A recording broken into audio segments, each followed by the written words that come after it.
Hello students, myself Shivangi Tripathi, Head and Assistant Professor, Department of Chemistry, JNL College, Khagol. Today I am going to deliver a lecture on alcohols which is useful for the BSc Part 1 Honours students. जैसा कि हमने अपने last lecture में बताया था कि जो next lecture हम डिस्कस करेंगे वो अल्कोहल्स की फिजिकल प्रॉपर्टीज एंड उनके मेथड्स ऑफ प्रिपरेशन पे बेस्ड होगा। यहाँ पे हम पहले स्टार्ट करते हैं अल्कोहल की फिजिकल प्रॉपर्टीज से। फिजिकल प्रॉपर्टीज जो हमें यहाँ पे स्टडी करनी है वो हैं acidic nature, solubility and it's boiling point and melting point. सबसे पहले जिस प्रॉपर्टी को हम डिस्कस करने जा रहे हैं वो है एसिडिक नेचर ऑफ अल्कोहल्स। अगर हम अपने दिए हुए एग्जाम्पल को गौर से देखें तो हमने यहाँ पे एग्जाम्पल लिया हुआ है मेथनॉल का। इस मेथनॉल में H होने की वजह से ये H+ डोनेट भी कर सकता है और due to the presence of this oxygen atom, इस ऑक्सीजन एटम के पास लोन पेयर भी है, ये लोन पेयर भी डोनेट कर सकता है। अगर ये लोन पेयर डोनेट करता है it will behave as a Lewis base, और अगर ये प्रोटॉन डोनेट करता है it will behave as a Bronsted acid. हमारा जो अल्कोहल है वो दोनों की तरह बिहेव करता है। Sometimes it will behave as a Bronsted acid and sometimes it will behave as a Lewis base.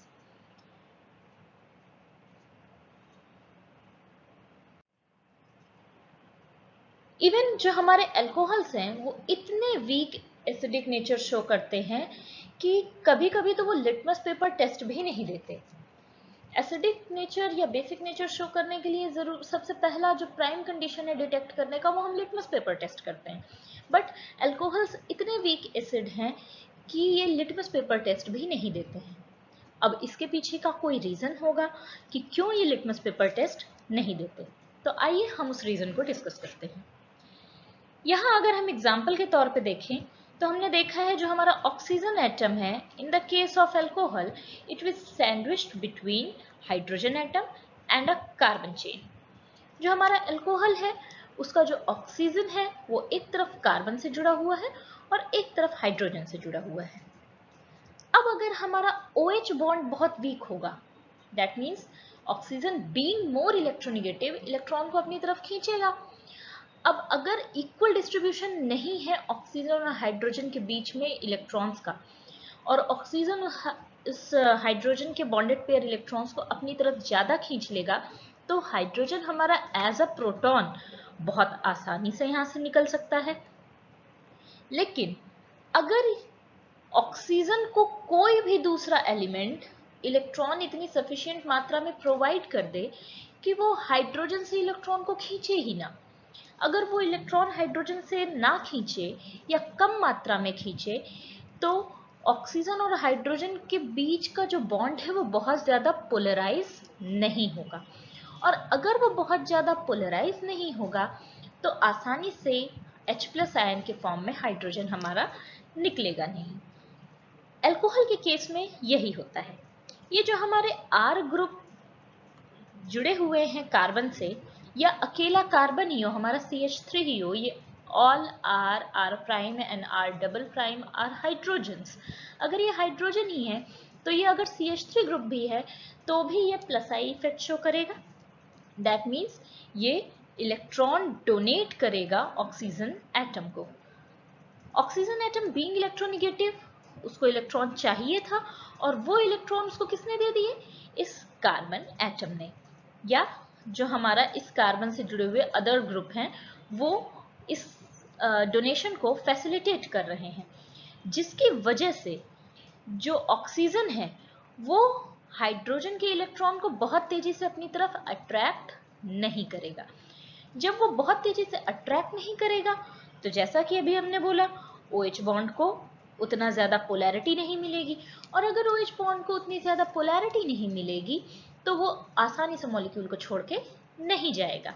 जब हाइड्रोजन उस मॉलिक्यूल को एज अ प्रोटॉन आसानी से छोड़ के नहीं गया तो उसका नेचर ऑलरेडी वीकली एसिडिक हो गया। सेकेंड रीजन जो इसमें आता है वो ये आता है कि इन केस इसने H+ निकाल भी दिया, इन केस इसने H+ निकाल भी दिया तो जो हमारा ये एल्कोक्साइड आयन बना है ये बहुत ज़्यादा स्टेबल नहीं होता। It is a less stable alkoxide ion. Why? Because यहाँ पे फिर ये R ग्रुप और ये कार्बन क्या कर रहे हैं, इलेक्ट्रॉन को डोनेट करने का काम कर रहे हैं। किसी भी मॉलिक्यूल की स्टेबिलिटी किस चीज पे डिपेंड करती है कि उसके ऊपर का चार्ज कितना ज्यादा डिस्पर्स हो गया है। अगर किसी एटम पे वो कन्फाइंड होता जा रहा है, दैट मीन्स वो स्पीशीज बहुत ज्यादा चार्ज्ड होती जा रही है, तो वो होल मॉलिक्यूल स्टेबल नहीं होता। उस चार्ज का अगर डिस्ट्रीब्यूशन हो जाए हर एक एटम्स के बीच में तो वो मॉलिक्यूल स्टेबल हो जाता है। फॉर एग्जांपल अगर आप अपने घर में देखें तो अगर आपके मदर फादर किसी एक बच्चे को बहुत ज़्यादा चीज़ें दे देते हैं, बहुत ज़्यादा टॉफियाँ दे रहे हैं और दूसरे बच्चे को नहीं दिया, तो आपस में झगड़ा क्या होगा, बढ़ जाएगा। लेकिन अगर उस टॉफी का इक्वल डिस्ट्रीब्यूशन हर एक बच्चे के बीच में हो गया तो वहाँ पे शांति हो जाएगी। दैट मीन्स वो कंडीशन कैसी होगी, स्टेबल होगी। तो हमारे यहाँ पे क्या हो रहा है कि ऑक्सीजन पे निगेटिव चार्ज है, इलेक्ट्रॉन डेंसिटी ज़्यादा है H+ के निकल जाने की वजह से। अगर इसको, इस निगेटिव चार्ज को हमारा ये कार्बन एटम स्टेबलाइज कर दे, दैट मीन्स रेजोनेंस में ले जाए या -I इफेक्ट के थ्रू इस इलेक्ट्रॉन को पूरी चेन में डिस्पर्स करे, तब तो ये मॉलिक्यूल स्टेबल हो जाएगा। बट जो अल्कोहल्स हैं, मेथनॉल, एथेनॉल, प्रोपेनॉल, इसमें कार्बन चेन्स हमारी क्या होती जा रही है, बढ़ती जा रही है। +I इफेक्ट की वजह से इलेक्ट्रॉन ऑक्सीजन की तरफ और ज़्यादा ट्रांसफ़र हो रहे हैं, जिसको हमने ये डैश्ड एरो के थ्रू दिखाया है। तो इलेक्ट्रॉन और ज़्यादा ट्रांसफ़र होने की वजह से ये ऑक्सीजन एटम का जो चार्ज है वो उस पर लोकलाइज्ड हो गया है, डीलोकलाइज नहीं हो रहा। इसलिए ये हमारा अगर H+ निकाल भी देता है तो जो एल्कोक्साइड आयन बनता है वो बहुत ही कम स्टेबल होता है। इसलिए जो हमारे एल्कोहल्स होते हैं वो वेरी वीक एसिड की तरह बिहेव करते हैं। ये एक इम्पॉर्टेंट क्वेश्चन है, आपसे वाइवा वगैरह में पूछा जा सकता है कि why alcohols are weak acids. चलिए अब हम अपनी नेक्स्ट स्लाइड की तरफ बढ़ते हैं।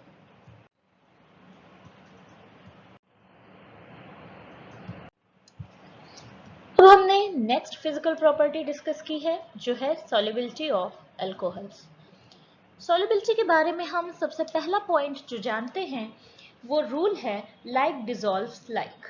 दैट मीन्स अगर एक पोलर मॉलिक्यूल है तो वो पोलर सॉल्वेंट में बहुत आसानी से डिसॉल्व हो जाएगा, अगर वो नॉन पोलर मॉलिक्यूल है तो नॉन पोलर मॉलिक्यूल में बहुत आसानी से डिसॉल्व हो जाएगा।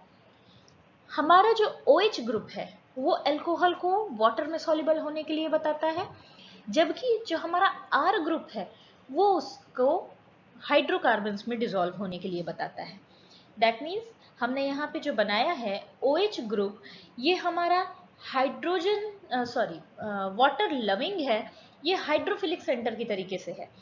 ये OH ग्रुप आपका वाटर के साथ हाइड्रोजन बॉन्डिंग कर सकता है, जिसकी वजह से हमारा ये वाटर में इसका डिसोल्यूशन को बढ़ा देता है। जबकि जो हमारा R ग्रुप है ये हाइड्रोफोबिक सेंटर की तरीके से वर्क करता है। That means it was not hydrogen water loving, it is water rippling centre. ये वाटर की तरफ नहीं जाएगा क्योंकि R group that means carbon chain, that means non polar, तो ये नॉन पोलर सॉल्वेंट्स में आसानी से डिसॉल्व होने के लिए आगे की तरफ प्रोसीड करेगा। तो ये जो R ग्रुप है ये इनका अल्कोहल्स का डिसोल्यूशन हाइड्रोकार्बन्स में फेवर करता है। ऐसे मॉलिक्यूल्स जिनमें हाइड्रोफोबिक सेंटर और हाइड्रोफिलिक सेंटर दोनों अवेलेबल होते हैं उन्हें एम्बीफिलिक या एम्फीफिलिक मॉलिक्यूल्स कहा जाता है। हमारा अल्कोहल इसी तरीके का एक मॉलिक्यूल है जो कि एम्बीफिलिक है या एम्फीफिलिक है, जिसमें hydrophilic centre and hydrophobic centre दोनों पाए जाते हैं। अब क्योंकि हमारा जो OH ग्रुप है वो वाटर के साथ हाइड्रोजन बॉन्डिंग बना लेता है, जिसकी वजह से हमारे जो मोस्ट ऑफ द अल्कोहल्स हैं वो वाटर में डिसॉल्व करते हैं। लेकिन अगर हमारी ये कार्बन चेन बड़ी होती जाए, ये R ग्रुप की चेन बड़ी होती जाए, तो जो हमारा हाइड्रोफोबिक सेंटर है उसका उसका डोमिनेंट हो जाएगा कैरेक्टर, और जो OH ग्रुप है उसका जो कैरेक्टर है वो रिसेसिव हो जाएगा। तो अगर हमारी कार्बन की चेन बड़ी होती जाती है तो जो हमारी नॉन पोलर चेन है वो हाइड्रोजन बॉन्डिंग के नेटवर्क को डिस्टर्ब कर देती है, जिससे कि उसकी हाइड्रोजन बॉन्डिंग नहीं हो पाती। इसलिए जो हमारे हायर एल्कोहल्स हैं, जैसे कि यहाँ पे हमने आपको एग्जाम्पल के तौर में दिखाया है, ये हमारे वाटर इनसॉल्युबल होते हैं due to the longer non polar chain. और यहाँ पे हमने आपको इथेनॉल दिखाया है जो कि वाटर सॉल्युबल है due to the smaller non polar chain. ये बात आपको याद रखनी है कि जैसे जैसे चेन बढ़ती जाएगी वैसे वैसे सॉल्युबिलिटी इन वाटर डिक्रीज करती जाएगी। अब बात आती है कि अगर हमारे पास आइसोमेरिक एल्कोहल्स ही हों, आइसोमेरिक एल्कोहल्स जिनके जो एटॉमिक मासेस हैं वो सेम रहें, मॉलिक्यूलर मासेस सेम रहें, बट उनका स्ट्रक्चर डिफरेंट हो। अब अगर हम आइसोमेरिक एल्कोहल्स की बात करें तो आइसोमेरिक एल्कोहल्स में ब्रांचिंग होती है, एक ओपन चेन होगा, एक ब्रांच्ड होगा। तो जो ब्रांच्ड कंपाउंड हमारा होगा वो due to the lower surface area, उसका सरफेस एरिया कम होने की वजह से वो बहुत ही आसानी से सॉल्युबल हो जाएगा। दैट मीन्स जैसे जैसे ब्रांचिंग इंक्रीज करेगी आइसोमेरिक एल्कोहल्स में, वैसे वैसे हमारी सॉल्युबिलिटी भी इंक्रीज करेगी among isomeric alcohols. Last point हमने यहाँ पे डिस्कस किया है कि formation of hydrogen bond increases their solubility in water than their corresponding alkanes, aromatic hydrocarbons, alkyl और एरिल हैलाइड्स। ये क्वेश्चन भी आपके एग्जामिनेशन में आता है कि अगर हमारे पास सेम एटॉमिक वेट के, सेम मॉलिक्यूलर वेट के कोई एल्केन हो और उसी वेट का हमारे पास एल्कोहल हो, तो किसकी सॉल्युबिलिटी ज़्यादा होगी वाटर में और क्यों? तो एल्केन्स हो चाहे हाइड्रोकार्बन्स हो चाहे एल्किल और एरिल हैलाइड्स हो, इनमें किसी में भी हाइड्रोजन बॉन्ड बनने की पॉसिबिलिटीज नहीं होती है। क्योंकि हाइड्रोजन बॉन्ड नहीं बनता तो ये आपके वाटर सॉल्युबल नहीं होते, जबकि हमारे एल्कोहल्स में due to the presence of OH group they can easily form hydrogen bond with water. That's why alcohols are more soluble in water than their corresponding alkanes and other aromatic compounds.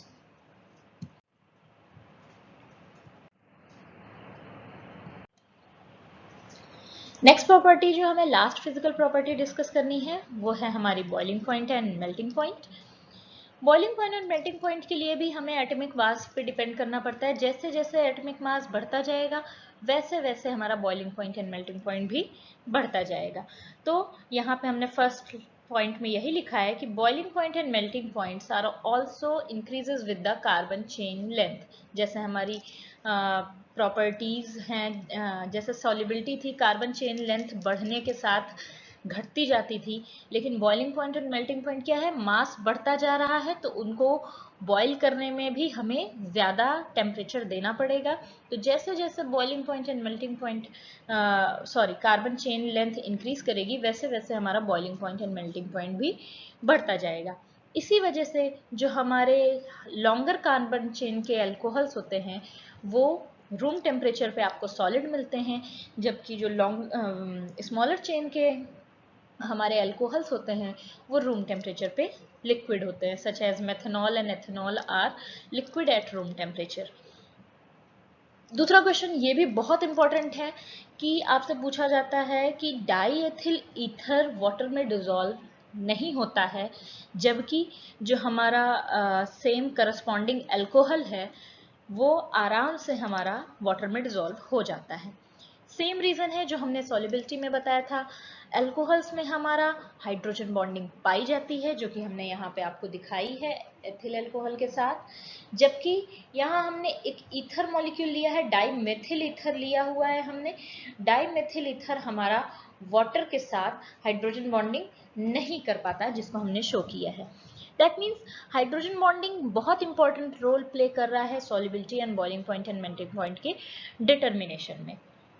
यहाँ पे एक question arise होता है कि oxygen इसमें भी present है, alcohol में भी प्रेजेंट है और ईथर में भी प्रेजेंट है, तो क्यों अल्कोहल हमारा हाइड्रोजन बॉन्डिंग कर रहा है और ईथर नहीं कर रहा है? वजह यह है कि हाइड्रोजन बॉन्डिंग हमारा वाटर के साथ वो मॉलिक्यूल्स शो करते हैं जो कि मोर इलेक्ट्रोनिगेटिव हों और उनसे एटलीस्ट वन हाइड्रोजन जुड़ा हुआ हो। दैट मीन्स हाइड्रोजन बॉन्डिंग जो करता है वो इलेक्ट्रोनिगेटिव एटम से जुड़ा हुआ जो हाइड्रोजन है वो वाटर के ऑक्सीजन के साथ हाइड्रोजन बॉन्डिंग करता है। ये आपको रिमेंबर रखना है कि हाइड्रोजन बॉन्डिंग आपका इलेक्ट्रोनिगेटिव एटम से जुड़ा हुआ जो हाइड्रोजन है वो वाटर के ऑक्सीजन के साथ करता है। यहाँ पे हमारा डाई मेथिल ईथर के केस में हमारा ऑक्सीजन से जुड़ा हुआ कोई हाइड्रोजन है ही नहीं। जब हाइड्रोजन ही नहीं है तो ये हाइड्रोजन बॉन्डिंग कैसे करेगा? इसके ऑक्सीजन और हाइड्रोजन के बीच हाइड्रोजन बॉन्डिंग नहीं होगी। हाइड्रोजन बॉन्डिंग कब होगी? जब वाटर को ऑक्सीजन हो और हमारा कंपाउंड अंडर स्टडी जिसको हम स्टडी कर रहे हैं उसके पास इलेक्ट्रोनिगेटिव एटम से जुड़ा हुआ एटलीस्ट वन हाइड्रोजन एटम हो। This is much more confined concept कि आपको ये याद रखना है कि हाइड्रोजन बॉन्डिंग की डेफिनेशन क्या है। If you know the basic definition of different properties then आपका जो एक्सप्लेनेशन है वो बहुत आसान हो जाता है किसी भी कॉन्सेप्ट का, किसी भी क्वेश्चन का। नेक्स्ट आता है हमारा आइसोमेरिक एल्कोहल्स हों तब boiling point and melting point पे क्या इफेक्ट पड़ता है। तो यहाँ हमने एग्जांपल्स में दिखाया है कि जैसे जैसे हमारा मॉलिक्यूलर वेट इन तीनों का सेम है, जैसे जैसे हमारा ब्रांचिंग बढ़ती जा रही है बॉइलिंग पॉइंट हमारा घटता जा रहा है। इन the case of 1 butanol it is 118 degree centigrade. In the case of 2-methyl 1-propanol, it is 108 degrees centigrade, and in the case of 2-propanol, it is 83 degree centigrade. ऐसा क्यों होता है? क्योंकि जो हमारा 1-ब्यूटेनॉल है इसमें कोई हिंड्रेंस नहीं है, स्टेरिक हिंड्रेंस नहीं है, तो इसका वाटर के साथ जो हाइड्रोजन बॉन्डिंग होगी वो बहुत आसानी से हो जाएगी। जब इसकी हाइड्रोजन बॉन्डिंग बहुत आसानी से रहेगी, बहुत स्ट्रॉन्ग रहेगी, तो इसको बॉईल करने में हमें ज़्यादा एनर्जी, इसके बॉन्ड को ब्रेक करने में हमें ज़्यादा एनर्जी देनी पड़ेगी। बॉइलिंग पॉइंट और मेल्टिंग पॉइंट में हमें करना क्या होता है? जो दो मॉलिक्यूल्स के बीच के वॉन डेर वाल फोर्सेज हैं और अगर उसमें हाइड्रोजन बॉन्ड प्रेजेंट है तो जो हाइड्रोजन बॉन्डिंग फोर्सेज हैं उनको ब्रेक करने में जितनी एनर्जी चाहिए होती है वही हमें टेम्परेचर के तौर पे बॉइलिंग पॉइंट में दी जाती है। तो इन द केस ऑफ 1-ब्यूटेनॉल हमारा जो स्टेरिक हिंड्रेंस है वो नहीं है, तो इसकी जो हाइड्रोजन बॉन्डिंग होगी वो बहुत स्ट्रॉन्ग होगी, तो दो मॉलिक्यूल्स को तोड़ने में जितनी एनर्जी लगेगी वो ज़्यादा होगी, तो इसका बॉइलिंग पॉइंट ज़्यादा होगा। While in the case of two methyl one propanol यहाँ पे ब्रांचिंग हमारी बढ़ गई है, सेम मॉलिकुलर वेट है लेकिन ब्रांचिंग बढ़ जाने की वजह से इसमें 1-ब्यूटेनॉल के कंपैरिजन में ज़्यादा स्टेरिक हिंड्रेंस होगा। जब स्टेरिक हिंड्रेंस हो जाएगा तो इसके बीच की जो हाइड्रोजन बॉन्डिंग होगी as well as van der Waals interactions होंगे वो कम होंगे। जब इनके बीच के वॉन डेर वाल इंटरैक्शन और हाइड्रोजन बॉन्डिंग कम होगी तो इसको हम आसानी से ब्रेक कर सकते हैं और कम टेम्परेचर में ही ये बॉईल कर जाएगा, इसलिए इसका बॉइलिंग पॉइंट लो है। फर्दर 2-मेथिल 2-प्रोपेनॉल में हमारे प्रीवियस केस से भी ज़्यादा ब्रांचिंग है, दैट मीन्स ज़्यादा स्टेरिक हिंड्रेंस है, दैट मीन्स जो hydrogen bonding and van der Waals interactions हैं वो और वीक हो जाएंगे, इसलिए उनको बॉईल करने में हमें और आसानी रहेगी और थोड़ा सा टेम्परेचर 83 डिग्री सेंटीग्रेड का देने पे ही ये मॉलिक्यूल हमारा बॉईल कर जाएगा। तो जो हमारी सॉल्युबिलिटी थी, हमारी boiling point and melting point की फिजिकल प्रॉपर्टीज़ थी, ये बहुत ज़्यादा डिपेंड कर रही है हमारी हाइड्रोजन बॉन्डिंग पे। आपके इस पे क्वेश्चंस ढेर सारे आते हैं कि आइसोमेरिक एल्कोहल्स को अरेंज कीजिए उनके इंक्रीजिंग बॉइलिंग पॉइंट एंड या डिक्रीजिंग बॉइलिंग पॉइंट के ऑर्डर में, या डाई एथिल ईथर या डाई मेथिल ईथर क्यों आपके लेस सॉल्युबल हैं, या उनका जो मेल्टिंग पॉइंट या बॉइलिंग पॉइंट है वो ज़्यादा या कम है करस्पॉन्डिंग अल्कोहल से, क्यों। इस तरीके के एक्सप्लेन वाई वाले क्वेश्चंस आपके एग्जाम्स में बहुत आते हैं। आप इसके थ्रू गो थ्रू कीजिए, इसको पढ़िए, और अगर आपको नहीं समझ में आता है तो वी आर अवेलेबल, आप हमसे कभी भी इस क्वेश्चन को पूछ सकते हैं। चलिए, अब क्योंकि हमने फिजिकल प्रॉपर्टीज डिस्कस कर ली है, तब हम अपनी नेक्स्ट स्लाइड की तरफ बढ़ते हैं, जो इंक्लूड करती है हमारा मेथड्स ऑफ प्रिपरेशन। यहाँ पे हमने आपको शो किया है कि जो हमारे अल्कोहल्स हैं वो डिफरेंट तरीकों से बनाए जा सकते हैं, डिफरेंट सबस्ट्रेट से बनाए जा सकते हैं, जिसमें कि हेलो एल्केन्स हैं, कार्बोनिल्स हैं, एसिड एंड इट्स डेरिवेटिव्स हैं, एल्कीन्स हैं, ऑर्गेनोबोरेन्स हैं, ग्रिग्नार्ड रिएजेंट है, और एक प्रोसेस होता है फर्मेंटेशन इंडस्ट्रियल के लिए, जिसको हमने यहाँ पे भी शो नहीं किया, बट लास्ट स्लाइड तक आपको मिल जाएगा। तो अब हम स्टार्ट करते हैं preparation of alcohols from halo alkanes. Halo alkanes हमारे ऐसे एल्केन्स हैं जिनमें हेलोजन ग्रुप प्रेजेंट हो, और ये रिएक्शन हमारी बहुत आसानी से हो जाती है स्ट्रॉन्ग बेसिस को लेके, सच एज NaOH, KOH और कैल्शियम हाइड्रोक्साइड। ये बेसिस हम यूज़ करते हैं, और यहाँ पे जो रिएक्शन होती है वो हमारी फॉलो करती है न्यूक्लियोफिलिक सब्स्टिट्यूशन मैकेनिज्म को। ये आपको याद रखना है। This is SN mechanism. SN1 और SN2 दो तरीके से हो सकती हैं, और यहाँ पे आपको ध्यान रखना है कि ये हमारा ऐसे सबस्ट्रेट ही दे सकते हैं जो बहुत आसानी से E2 एलिमिनेशन के अंतर्गत ना जाएं। ये हमें पता होना चाहिए कि जो सब्स्टिट्यूशन रिएक्शन है, SN1 and SN2 reaction are always competing with the E1 and E2 reaction. क्यों? क्योंकि दोनों के हमारे सबस्ट्रेट सेम होते हैं, दोनों के रिएजेंट सेम होते हैं। इफेक्ट होता है तो सिर्फ टेम्परेचर का और इनके जो हमारा न्यूक्लियोफाइल है उसकी स्ट्रेंथ का। अगर हमारा न्यूक्लियोफाइल वीक भी है तो भी वो E2 एलिमिनेशन या SN2 एलिमिनेशन, SN2 सब्स्टिट्यूशन में वो देख सकता है कि कौन सी रिएक्शन कब फेवरेबल है। इसलिए ये हेलो एल्केन्स के थ्रू जो हम अल्कोहल बनाते हैं वो बहुत ज़्यादा अच्छा मेथड नहीं माना जाता, क्योंकि SN reaction are always goes competing with the elimination reactions.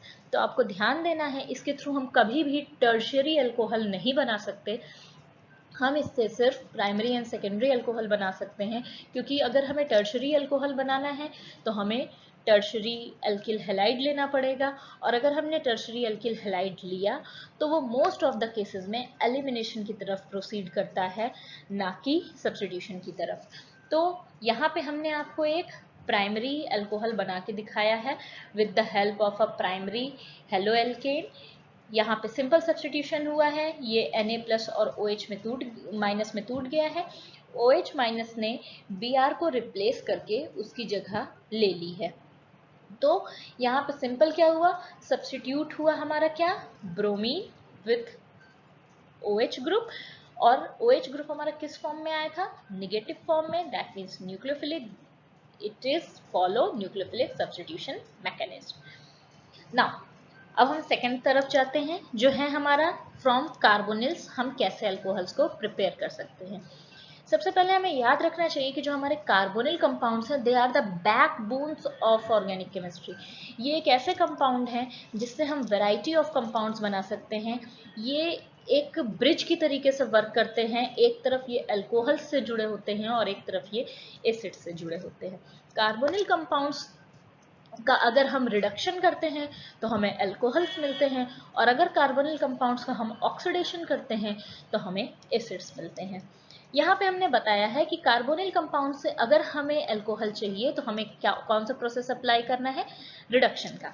अब अगर हमारे पास प्राइमरी अल्कोहल बनाना है हमें, तो हमें एल्डिहाइड का रिडक्शन करना होगा। Aldehyde gives primary alcohol, while अगर हमें सेकेंडरी अल्कोहल चाहिए तो हमें कीटोन्स का रिडक्शन करना होगा।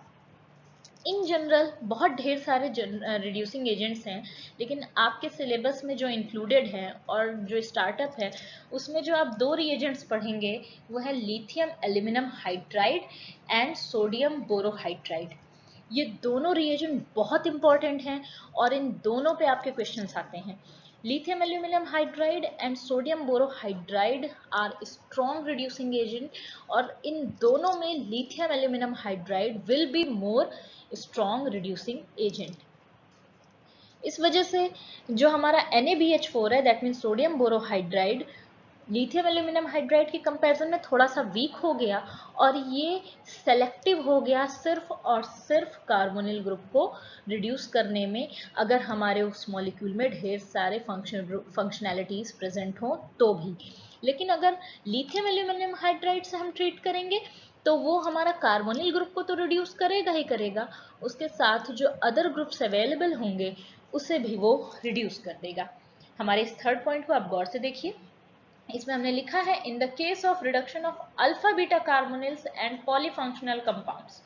अगर हमारे पास ढेर सारी फंक्शनैलिटीज हैं या अल्फा बीटा अनसैचुरेटेड कार्बोनिल्स हैं, तो sodium borohydride is more selective to reduction of carbonyl group only, वो सिर्फ कार्बोनिल ग्रुप का रिडक्शन करेगा, जबकि हमारा lithium aluminium hydride carbonyl group और उसके साथ ही साथ अदर फंक्शनैलिटीज जो प्रेजेंट होंगी उन्हें भी वो रिड्यूस कर देगा। इसको हम आगे एग्जाम्पल के तौर पे आपको दिखाते हैं। देखिए, अगर हम फर्स्ट रिएक्शन की बात करें तो हमारे पास दो फंक्शनल ग्रुप हैं, एक हमारे पास साइनाइड है, CN नाइट्राइल कहते हैं इसको, और एक हमारे पास है एल्डिहाइडिक ग्रुप। जब हमने इसको NaBH4 से ट्रीट किया है तो साइनाइड का हमारा रिडक्शन नहीं हुआ है, ये एज सच नाइट्राइल या साइनाइड ग्रुप अवेलेबल है, केवल हमारा एल्डिहाइडिक ग्रुप का रिडक्शन हुआ है अल्कोहलिक ग्रुप में। सिमिलरली यहाँ पे भी हमारे पास ग्लूकोज मॉलिक्यूल है, इसमें एक हमारा एल्डिहाइडिक ग्रुप अवेलेबल है, NaBH4 से ट्रीट करने पे हमारा जो एल्डिहाइडिक ग्रुप है वो अल्कोहल में कन्वर्ट हो जा रहा है। यहाँ पे फिर हमारे पास NO2 ग्रुप भी एक फंक्शनैलिटी है और CHO ग्रुप भी एक फंक्शनैलिटी है, लेकिन सोडियम बोरोहाइड्राइड हमारा सिर्फ एल्डिहाइडिक ग्रुप को रिड्यूस कर रहा है। सबसे इंपॉर्टेंट रिएक्शन जो हमने आपको ये दोनों दिखाई है, ये आपके एग्जाम में आती है कि सिर्फ प्रोडक्ट लिखिए या सिर्फ रिएजेंट लिखिए। आपसे पूछ लिया जाएगा कि इस कंपाउंड को हम ट्रीट कर रहे हैं NaBH4 से तब क्या बनेगा, या इस कंपाउंड से अगर हम रिजल्टिंग दिस कंपाउंड बना रहे हैं तो कौन सा रिएजेंट हम यूज करेंगे। तो यहाँ पे हमारे पास एल्डिहाइडिक ग्रुप के साथ साथ अल्फा बीटा पोजीशन पे अनसेचुरेशन भी प्रेजेंट है, लेकिन NaBH4 ने क्या किया, सिर्फ और सिर्फ एल्डिहाइडिक ग्रुप को रिड्यूस किया, डबल बॉन्ड पे कोई भी इफेक्ट नहीं डाला।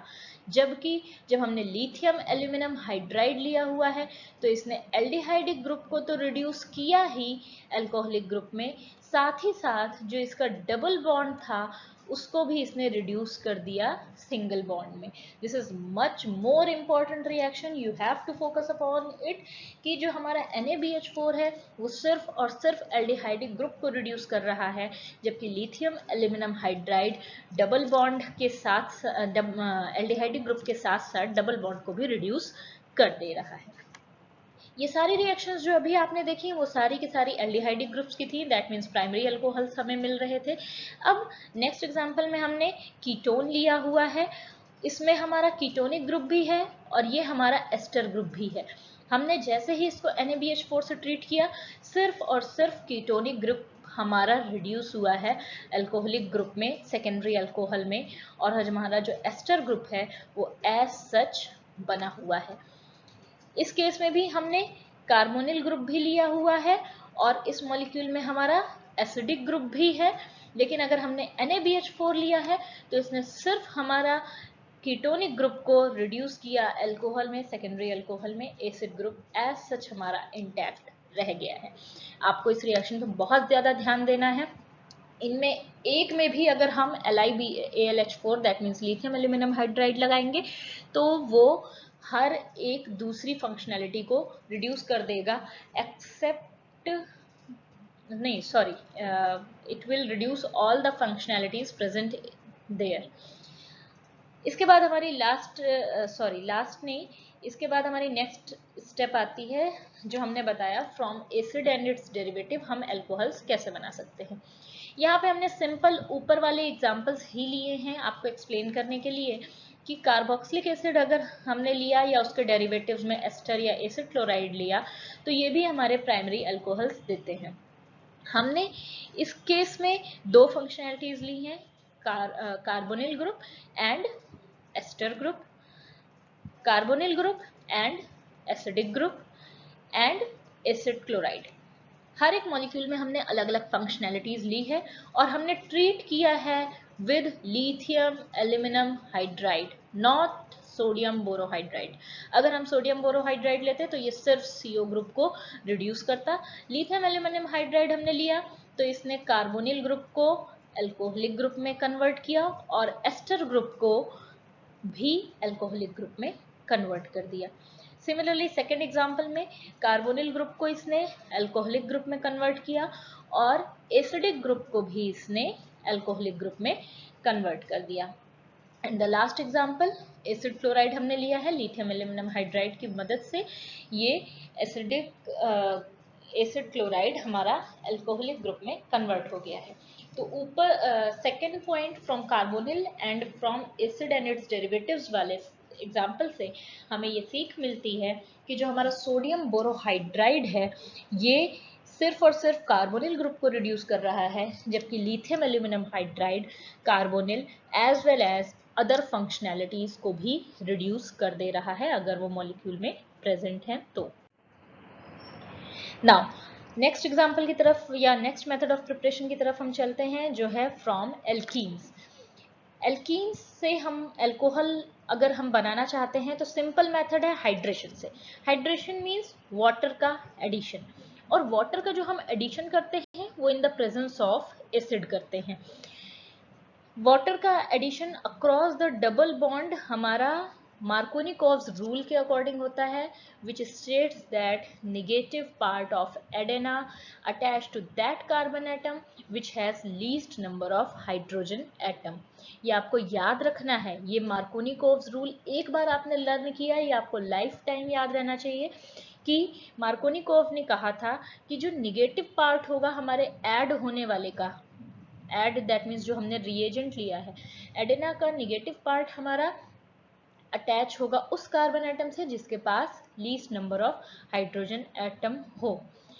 इसको अभी हम फर्दर एक्सप्लेन करेंगे आपके इसमें, लेकिन लास्ट पॉइंट इसका जान लेते हैं कि not only hydration, hydration that means water का एडिशन होना है, जो कि हमने बताया H2O और H2SO4 डाल के भी आप कर सकते हैं, लेकिन एक बहुत इंपॉर्टेंट रिएक्शन है ऑक्सीमर्क्यूरेशन डीमर्क्यूरेशन, और ये रिएक्शन भी exactly the same product as hydration reaction देती है। हाइड्रेशन रिएक्शन में भी हमारा वाटर का एडिशन है across the double bond, and oxymercuration demercuration reaction में भी हमारा वाटर का ही एडिशन है across the double bond, but reagent different हो जाते हैं। यहाँ पे अब हम आपका एक्सप्लेन करते हैं मार्कोनिकोव रूल को। यहाँ पे अगर हम देखें ये हमने अल्कीन लिया हुआ है तो इसमें हमारा वाटर का एडिशन होना है, एक पे H+ आएगा और एक में OH- ग्रुप को अटैच होना है। मैकेनिज्म आपकी जब हम ऑक्सीमर्क्यूरेशन डीमर्क्यूरेशन हाइड्रेशन ये सब अलग से पढ़ाएंगे तब आपको एक एक करके इनकी मैकेनिज्म भी बताई जाएगी।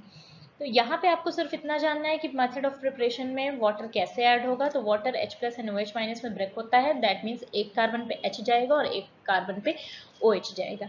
तो H+ एंड OH- हमने मार्कोनिकोव में क्या बोला, negative part attach to that carbon which has least number of hydrogen. तो OH- हमारा निगेटिव पार्ट हुआ। अब हमारे पास ये दो कार्बन है, इन दो कार्बन में हमें देखना है किसके पास कम हाइड्रोजन है।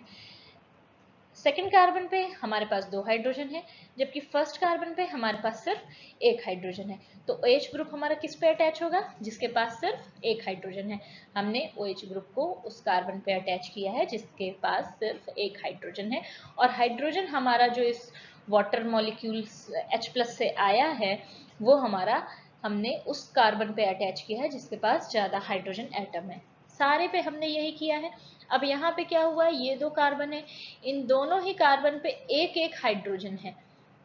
दैट मीन्स चाहे हमारा OH कार्बन नंबर 1 से जुड़े चाहे कार्बन नंबर 2 से जुड़े, दोनों ही केस में प्रोडक्ट क्या होगा, सेम होगा। यहाँ पे भी हमारे पास 2 कार्बन है और दोनों ही कार्बन पे हाइड्रोजन ही नहीं है, तो चाहे हमारा कार्बन नंबर 1 से OH जुड़े, चाहे कार्बन नंबर 2 से OH जुड़े, कोई इफेक्ट इस पे हमारा नहीं पड़ना है। नेक्स्ट एग्जांपल में हम देखते हैं, हमारा कार्बन नंबर 1 के पास 2 CH3 ग्रुप है, दैट मीन्स एक भी हाइड्रोजन नहीं है, जबकि कार्बन नंबर 2 के पास एक हाइड्रोजन है। Negative part that means OH minus किस कार्बन से जुड़ेगा, जिसके पास एक भी हाइड्रोजन नहीं है। और लास्ट रिएक्शन है हमारी ऑक्सीमर्क्यूरेशन डीमर्क्यूरेशन। इसमें भी हमने यही दिखाया है कि हमारा OH माइनस किससे जुड़ेगा, जिसके पास लीस्ट नंबर ऑफ हाइड्रोजन है। कार्बन नंबर 1 के पास 2 CH3 ग्रुप है, एक भी हाइड्रोजन नहीं है, तो OH ग्रुप हमारा उस कार्बन से जुड़ा जिस पे एक भी हाइड्रोजन नहीं है। आपको ये ध्यान देना है, जो हमने अलग अलग कलर्स दिखाए हैं, जब आप मैकेनिज्म पढ़ोगे तो आपको समझ में पूरी तरीके से आ जाएगा। हमने H2O का कलर रेड दिखाया है, और जो हमारा प्रोडक्ट में OH आ रहा है उसको भी रेड कलर से दिखाया, बट जो हाइड्रोजन हमारे प्रोडक्ट में आ रहा है उसको हमने ग्रीन कलर से दिखाया है, और एसिड को हमने ग्रीन कलर से दिखाया है। दैट मीन्स जो H आ रहा होगा वो हमारा एसिड से आ रहा होगा, और OH जो आ रहा होगा हमारा वो वाटर मॉलिक्यूल से आ रहा होगा। सिमिलरली लास्ट रिएक्शन जो है आपकी ऑक्सीमर्क्यूरेशन डीमर्क्यूरेशन, इसमें हमने जो OH है वो रेड कलर से दिखाया है, दैट मीन्स वो वाटर से आया है, और जो हाइड्रोजन हमने दिखाया है वो ग्रीन कलर से दिखाया है, जो कि NaBH4 सोडियम बोरोहाइड्राइड से आया है। ये मैकेनिज्म बनाने के लिए बहुत इंपॉर्टेंट है। यहाँ पे एक एक कलर जो डिफरेंट डिफरेंट दिखाए गए हैं वो इस पर्पज से दिखाए गए हैं कि आपको समझ में आ सके मैकेनिज्म की कौन सा एटम कौन सा ग्रुप किस कार्बन पे कैसे अटैच होता है। Now next reaction is from organoboranes. Organoboranes हमारे एक ऐसे कंपाउंड्स हैं जो एल्कीन और बोरन हाइड्राइड की रिएक्शन से बनते हैं। ये जो ऑर्गेनोबोरेन्स हैं, जब हम इनका ऑक्सीडेशन कर देते हैं इन the presence of a base, तो ये अल्कोहल को प्रोड्यूस करते हैं। इस रिएक्शन को फ्रॉम ऑर्गेनोबोरेन्स से अल्कोहल बनाने की रिएक्शन को हम हाइड्रोबोरेशन ऑक्सीडेशन रिएक्शन कहते हैं।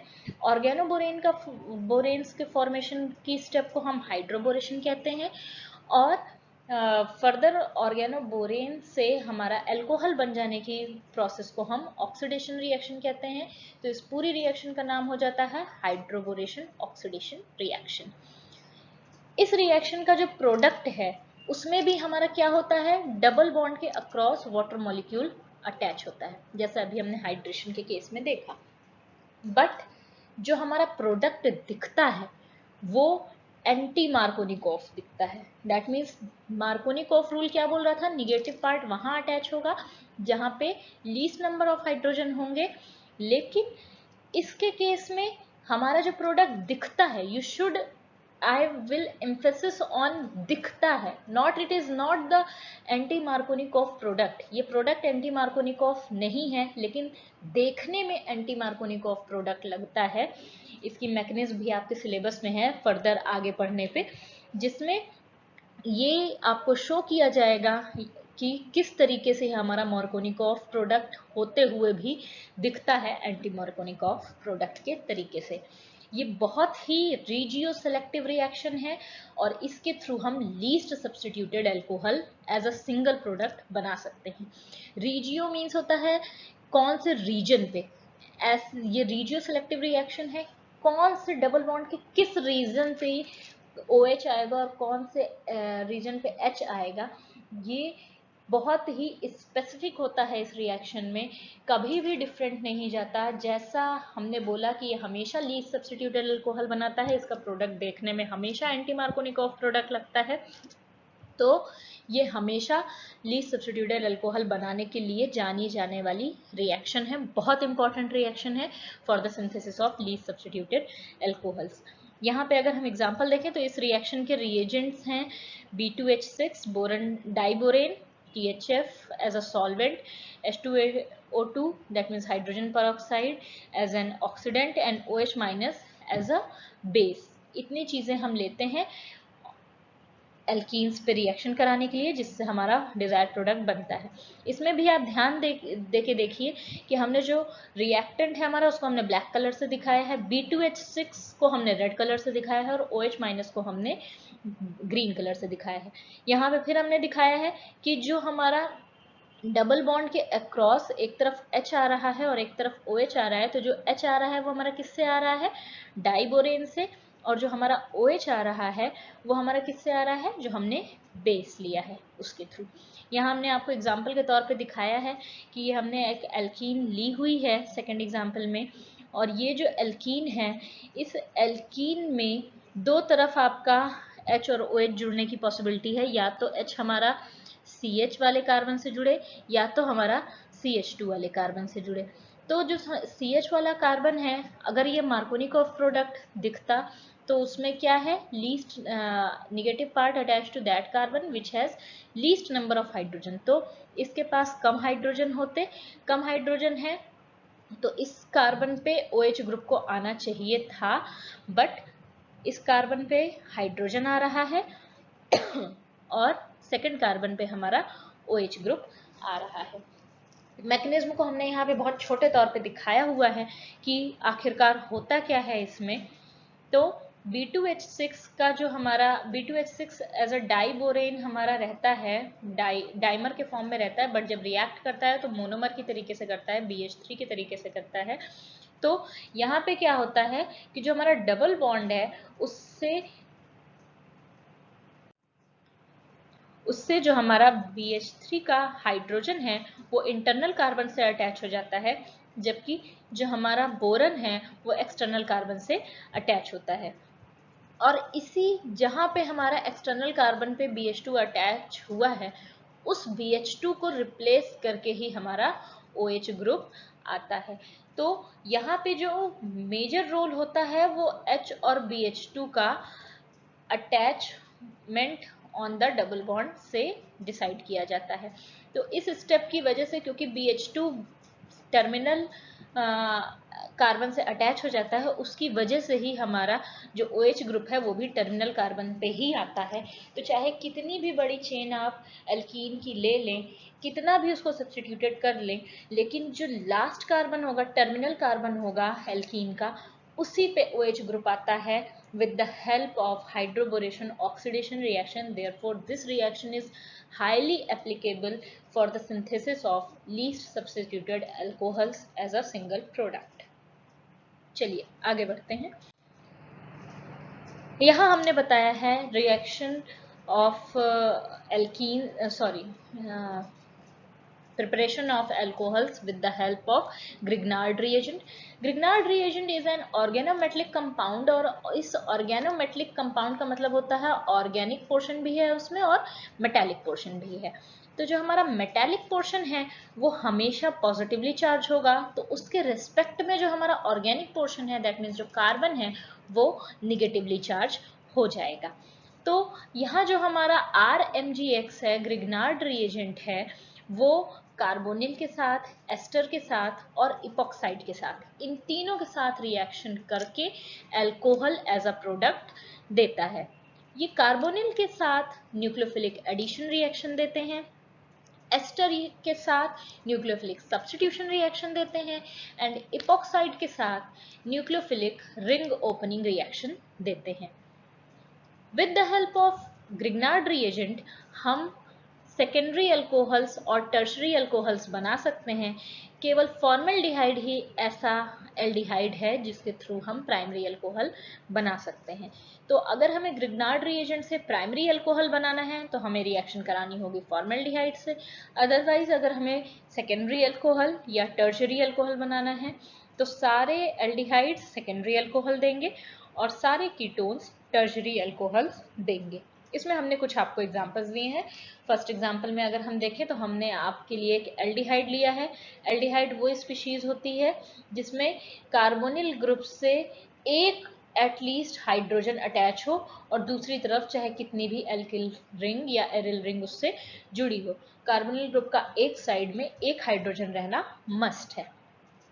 अब अगर हमने इसकी MgBr से रिएक्शन की, RMgX से या RMgBr से इसकी रिएक्शन की, तो हमें इन the case of aldehyde secondary alcohol मिला है। कलर्स पे फिर ध्यान दीजिएगा, हमने बहुत मेहनत करके अलग अलग कलर से आपको शो किया है कि आपको पहचानने में आसानी हो कि कौन सा ग्रुप कब कहाँ पे अटैक कर रहा है।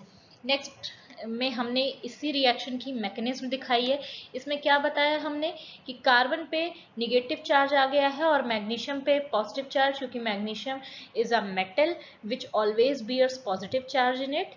इलेक्ट्रोपॉजिटिव मेटल है जिसकी वजह से कार्बन पे निगेटिव चार्ज आ जाएगा, और ये निगेटिव चार्ज कार्बोनिल कार्बन पे के कार्बन के पॉजिटिव चार्ज पे अटैक करेगा। ये हमें पता होना चाहिए कि कार्बोनिल ग्रुप का जो कार्बन है वो इलेक्ट्रोपॉजिटिव होता है, क्योंकि जो उसका ऑक्सीजन है वो इलेक्ट्रॉन अपनी तरफ खींच रहा होता है, जिसकी वजह से कार्बन पे पार्शियल पॉजिटिव चार्ज डेवलप हो जाता है। तो ग्रिग्नार्ड रिएजेंट का निगेटिव चार्ज कार्बोनिल कार्बन के पॉजिटिव चार्ज पे जाके रिएक्ट करता है। जैसे ही उस पर रिएक्ट करता है, कार्बन और ऑक्सीजन का बॉन्ड ब्रेक कर जाता है। जैसे ही ये बॉन्ड आपका ब्रेक करता है, हमारा ये इंटरमीडिएट आपको मिलता है। ये इंटरमीडिएट में अब हमारे पास O- है एंड MgBr है। जैसे ही हम इसको H+ और वाटर से ट्रीट करते हैं, तो जो H+ है वो हमारा इस O- के पास आके जुड़ जाता है, और जो OH है वो हमारा MgBr के साथ जाके जुड़ के हमें डिजायर्ड प्रोडक्ट एक secondary alcohol and this is the waste या बाई प्रोडक्ट MgBrOH ग्रुप देता है।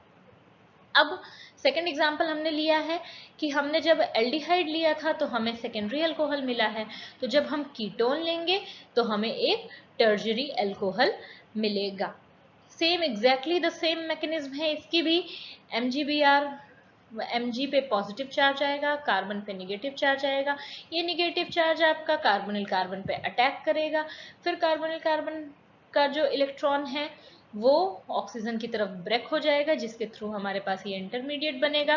फिर water in the presence of acid इस ऑक्सीजन को H+ देगा और हमारा MgBrOH इस मॉलिक्यूल से निकल जाएगा, तो हमें टर्जरी अल्कोहल मिल जाएगा। लास्ट में हमने आपको एग्जाम्पल के तौर पे दिखाया है कि एक अगर हमने साइक्लिक कीटोन लिया हुआ है, ये भी हमारा कीटोनिक ग्रुप है। इसमें हमारा अटैक इस कार्बन पे होगा, अटैक किसका होगा? CH3 का। MgBr या MgX से जुड़ा हुआ जितना भी ग्रुप होगा वो सारा का सारा हमारा कार्बोनिल कार्बन से आके अटैच हो जाएगा। तो हमारा जो CH3 ग्रुप है वो CH3MgI से आया है, और ये पूरा ग्रुप हमारा एज सच वहां पे इंटैक्ट है और OH ग्रुप हमारा इससे जुड़ गया है। तो फ्रॉम द ग्रिग्नार्ड रिएजेंट हमने देखा किस तरीके से हम secondary and टर्जरी alcohols with the help of aldehydes and ketones बना सकते हैं। नेक्स्ट हमने बोला था कि ग्रिग्नार्ड रिएजेंट हमारी एस्टर से रिएक्शन करके हमेशा टर्जरी अल्कोहल देते हैं। जब वो एल्डिहाइड या कीटोन से रिएक्शन करते हैं तो सेकेंडरी या टर्जरी अल्कोहल देते हैं, और एस्टर के साथ हमेशा टर्जरी अल्कोहल हमें मिलता है। टर्जरी अल्कोहल हमें क्यों मिलता है? क्योंकि जो हमारा ग्रिग्नार्ड रिएजेंट है वो एस्टर के साथ एक नहीं दो बार रिएक्शन करता है, और ये न्यूक्लियोफिलिक सब्स्टिट्यूशन रिएक्शन की तरीके से प्लस न्यूक्लियोफिलिक एडिशन रिएक्शन की तरीके से दोनों रिएक्शंस यहाँ पे होंगी। यहाँ पे हमने दिखाया है एक एस्टर ग्रुप हमने ये लिया हुआ है, और हम दो मॉलिक्यूल ग्रिग्नार्ड रिएजेंट के इससे रिएक्ट करा रहे हैं। यहाँ मैकेनिज्म के तौर पे हमने आपको दिखाया है कि जब एक मॉलिक्यूल RMgX का हमारा इसके मॉलिक्यूल पे रिएक्ट करता है तो फिर R क्या है हमारा माइनस के फॉर्म में, ये कार्बोनिल कार्बन पे जाके अटैक करता है, और फिर ये कार्बोनिल ऑक्सीजन हमारा कार्बन अपनी तरफ इलेक्ट्रॉन को ले जाता है, जिसके थ्रू हमें ये कंपाउंड मिलता है। अब जो इम्पोर्टेंट स्टेप है वो यही है जो कि न्यूक्लियोफिलिक सब्स्टिट्यूशन रिएक्शन की तरीके से दिखा रही है।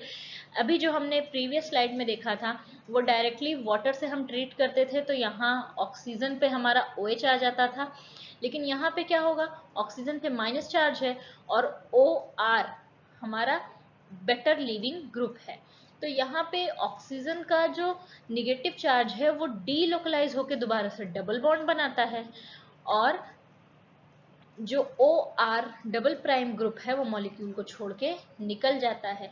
ये न्यूक्लियोफिलिक सब्स्टिट्यूशन हो गया कि एक न्यूक्लियोफाइल ने अटैक किया और OR ग्रुप वहां से निकल गया और उसकी जगह पे हमारा ग्रिग्नार्ड रिएजेंट के R ग्रुप ने ले ली। अब क्योंकि हमारा कीटोन बन गया है ये, और अब कीटोन मॉलिक्यूल हमारे रिएक्शन मीडियम में ऑलरेडी ग्रिग्नार्ड रिएजेंट प्रेजेंट है, ये कीटोन हमारा ग्रिग्नार्ड रिएजेंट के सेकंड मॉलिक्यूल से रिएक्शन करेगा, बिल्कुल वैसे ही जैसे अभी आपने पीछे पढ़ा था। R- जाके अटैक करेगा कार्बन पे और कार्बोनिल ऑक्सीजन अपनी तरफ इलेक्ट्रॉन को पुल कर लेगा, जिसके थ्रू हमारे पास ये इंटरमीडिएट बनेगा और फिर जो हमारे पास एसिडिक वाटर प्रेजेंट है वो H+ इस O- को प्रोवाइड कर देगा और हमारे पास टर्शरी अल्कोहल बन जाएगा।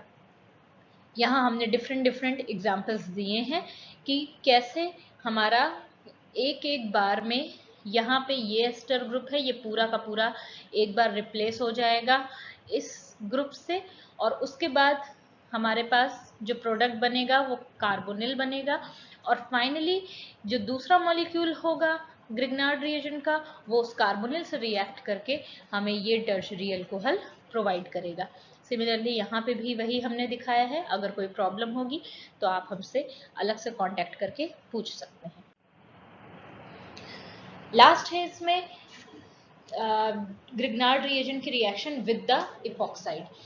इन जनरल जो हमारे इपॉक्साइड्स हैं वो प्राइमरी अल्कोहल्स ही देते हैं, लेकिन हमें ये हमेशा याद रखना है कि जो हमारी इपॉक्साइड की रिंग ओपनिंग है वो दो तरीके से होती है, SN1 मैकेनिज्म के थ्रू और SN2 मैकेनिज्म के थ्रू।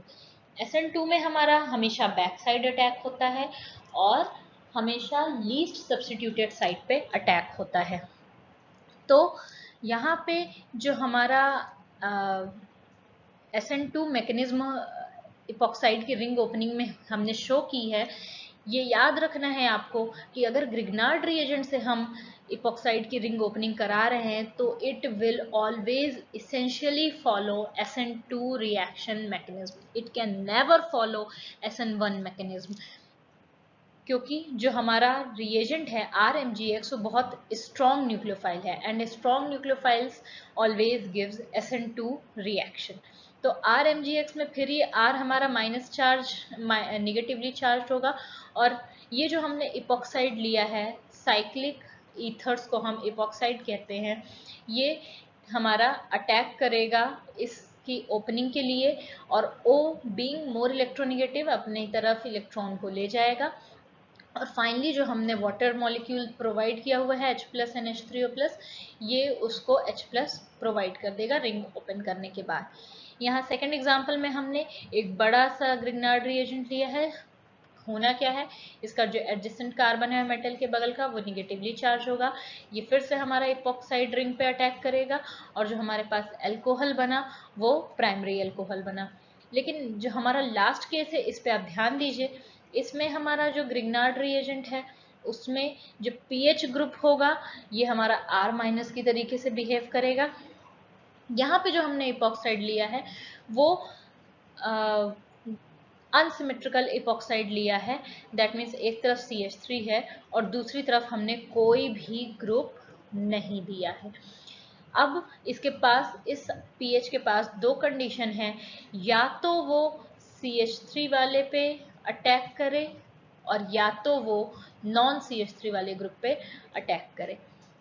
अगर ये SN2 मैकेनिज्म ही फॉलो कर रहा है तो ये किस पे अटैक करेगा, जो कि लीस्ट सब्स्टिट्यूटेड साइट होगी, दैट मीन्स जो हमारा pH- है ये हमारा इस साइड पे अटैक करेगा, CH3 वाले साइड पे अटैक नहीं करेगा और ये प्रोडक्ट हमारा नहीं बनेगा जो हमने आपको क्रॉस करके दिखाया है, केवल ये प्रोडक्ट बनेगा, जबकि फर्स्ट जिस प्रोडक्ट को हम क्रॉस कर रहे हैं वो कैसा है, प्राइमरी अल्कोहल है। तो ज़रूरी नहीं है कि ये हमेशा primary alcohol they, most of the time ये प्राइमरी अल्कोहल्स ही देते हैं, लेकिन आप इन the case of unsymmetrical epoxide you should focus on कि ये हमेशा SN2 मैकेनिज्म देगा और उसी तरफ अटैक करेगा जिस तरफ लीस्ट सब्स्टिट्यूटेड साइट होगी। बहुत इंपॉर्टेंट रिएक्शन है ये आपकी, एग्जामिनेशन में पूछी जाती है कि इस पर्टिकुलर इपॉक्साइड रिंग ओपनिंग में क्या प्रोडक्ट बनेगा। लास्ट है हमारा with the help of fermentation हम अल्कोहल कैसे बना सकते हैं। तो अल्कोहल बनाने का जो इंडस्ट्रियल प्रोसेस है वो फर्मेंटेशन ही है, और फर्मेंटेशन मीन्स बड़े बड़े मॉलिक्यूल्स को सड़ाना, बड़े मॉलिक्यूल्स को छोटे मॉलिक्यूल्स में with the help of enzymes हम तोड़ देते हैं, और इसी प्रोसेस को हम फर्मेंटेशन कहते हैं। केन शुगर दैट मीन्स हमारा जो गन्ना है, उसको जब हम इन्वर्टेज एंजाइम के साथ फर्मेंट करते हैं तो हमें ग्लूकोज और फ्रक्टोज मिलते हैं। ये ग्लूकोज और fructose in the presence of जाइमेज enzyme get converted into alcohol. This is the industrial process for the synthesis of alcohols. इसी के साथ हमने आज का लेक्चर आपका फिनिश किया, जो कि कंसिस्ट करता था physical properties of alcohols and their methods of preparation. Next पे हम आपसे फिर मिलेंगे with their reactions, कौन कौन से reactions हमारी अल्कोहल्स देती हैं। टिल देन इसको पढ़िए, और अगर कोई प्रॉब्लम हो तो हमसे ज़रूर कांटेक्ट कीजिए। Thank you.